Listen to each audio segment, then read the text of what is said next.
Clicked everything. Okay, hi everyone. Can you see my screen also? Yes. Yep. Okay. So good day everyone. I'm Mara. I'm the director of the Civil Aviation Authority for French Polynesia. So just to give you an overview, so French Polynesia is composed of 118 islands spread over a little bit more than 5 million of square kilometers, mostly water, and population of 280,000 souls, and we are mostly concentrated on the main island, which is Tahiti. So the challenge for us is just to reach out to all of these islands and make sure we can connect our population. Uh, in terms of industry, so we're not leading the revolution down here. What we're trying to do at the minute is to explore alternatives to the predominant aircraft use, which is the ATR 72. We're doing it.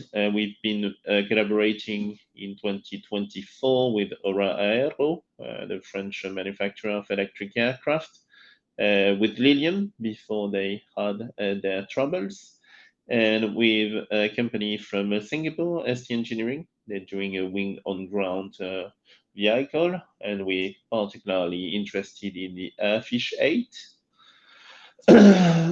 In parallel to identifying business cases to deploy new types of vehicles, we also trying to structure the use of the airspace. So we're trialing out a segregated corridor for drones deliveries in the most constrained area that we have.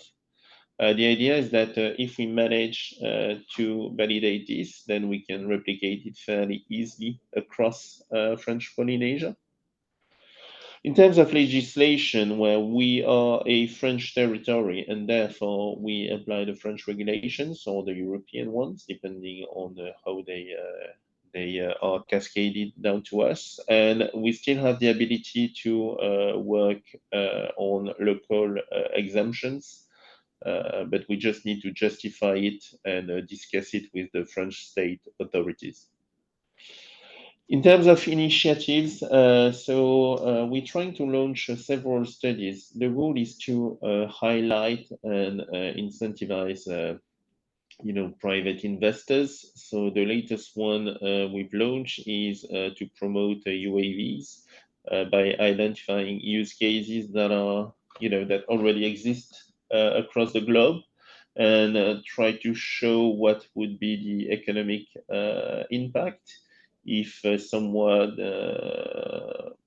tries out to launch that in French Polynesia.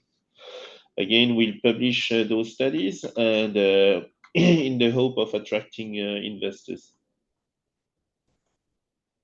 In terms of public sentiment, as you saw from the map, uh, we're not a densely populated area. We do have our share of traffic jams, but it's mostly the incapacity to travel.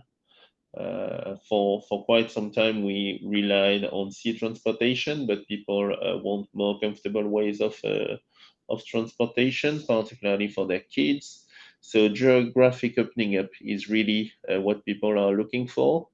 And we are fairly receptive to technology, a little bit cautious before joining in, but it's more a matter of communication rather than convincing. So far, we've discussed about our exchanges with the likes of Aero, and the only negative display we observed was related to the absence of toilets on board, which could be tricky, or it's at least a bit concerning at this stage. So, but we don't have a rejection of the technology. We don't have a rejection of anything we're doing in the minute, which is very encouraging.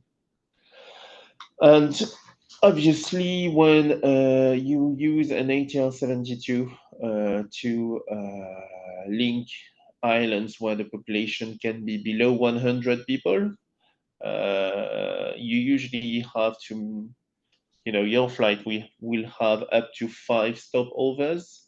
So the population is asking for more ad hoc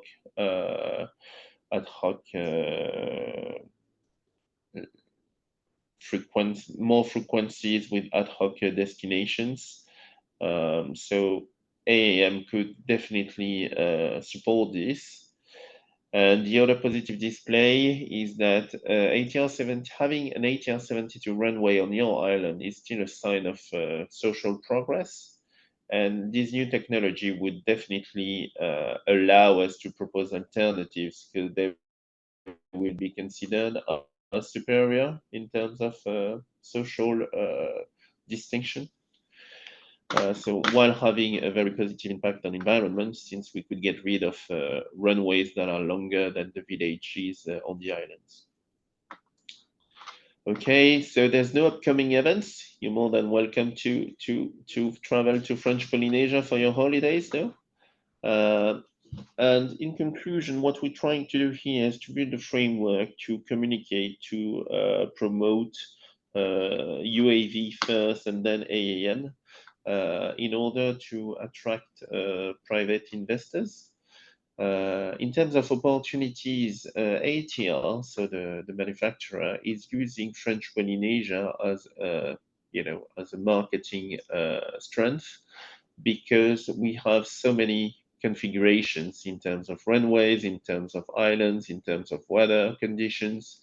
And we believe that we can be a great playground to demonstrate the reliability of new technology. The challenge is, well, it's always the same. It's the isolation of French Polynesia, since we are roughly at the middle of the Pacific Ocean, so in between, around the opportunities here on the background map.